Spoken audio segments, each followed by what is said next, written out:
guys, so this is going to be a review of Makeup Revolution Forever Flawless palette in the shade Eyes. So there's like different collections of these with like different colours and everything like that. I decided to pick this up. It's been out for a while, but I've like been seeing it. I was like, I don't know whether to get it or not. And I think I did swatch, I don't know if I swatched this particular one, but I have swatched them before and they didn't look that great. So I was kind of on the fence, but it just looks so freaking pretty. Like, look at the colours. How can you say no to that? And obviously, sometimes some products swatch really bad, but they actually apply really well on the actual eyes. Now, getting into this palette. So this palette has a mixture of mattes and shimmers. It has more matte than shimmers, and it's more so on the cool side, hence the colour blue, obviously. But you do have this, I would say that random colour glass is a bit random,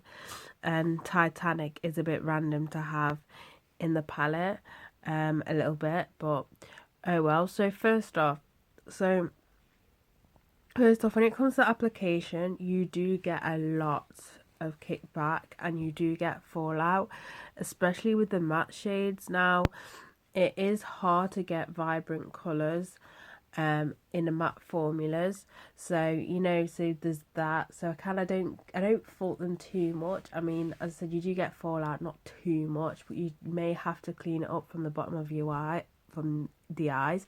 Saying that they are matte and bright, they're not the worst formulas to apply on the eyelids. They do blend. You do have to build them up a little bit, but not too much. When it comes to lasting power, it depends on what colours. So all the blue colours, or all the dark blue colours here, they last really well. Like, it's the first, so I have oily eyelids, and it's the first time that I had eyeshadows on my eyelids that lasted so long, because most of the time I do have to reapply it. That just could be because of how pigmented these eyeshadows are. Now, with the more light colours, so with climate,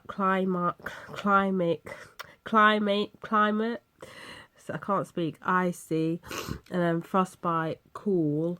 Actually, I'm not try cool, so I'm not sure about cool, but all these immerse as well, all these sort of neutral colours, they don't last as much on the eyelids. But I didn't really get the palette for that, because anyway, when I have palettes with shades that colour, I don't tend to go for that often, just because of my skin tone.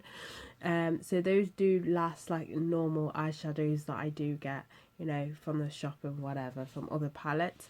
But I found the vibrant colours, they last really, really well, to the point where I could apply this, and if I was going out, I could apply it, and I'd feel a lot I feel so confident in it. I wouldn't need to bring the palette with me to reapply, you know, to touch it up, because it wouldn't need touching up.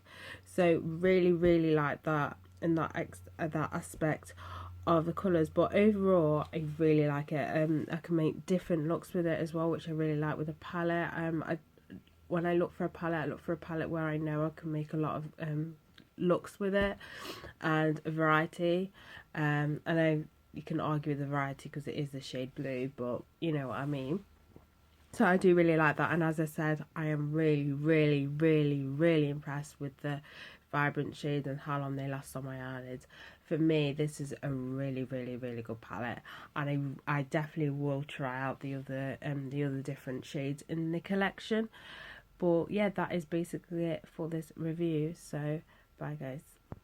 I forgot to mention the glitters. The glitters are just like average glitters, like average glitter eyeshadow. So they're not like amazingly, like gives amazing like pop or anything like that. They might do if you do wet it, use a wet brush, but they're just like average glitter eyeshadows that you get in other palettes.